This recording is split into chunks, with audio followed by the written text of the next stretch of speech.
সবুজ শ্যামলে ঘেরা চারপাশ, বৃষ্টি ধুয়ে গেছে সব ধুলাবালি। রেল লাইনের ভিতরে পাথর একটা প্রচলিত নিয়ম, পাথর দিতেই হয়, পাথর থাকেই।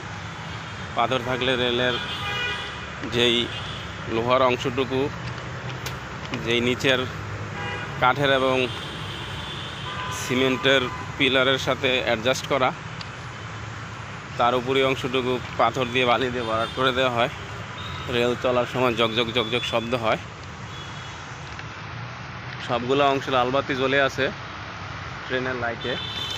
সম্ভবত কাছাকাছি আছে ট্রেন। বনানী রেল স্টেশন হয়তো আছে, স্টপেজ ধরছে। তো আমি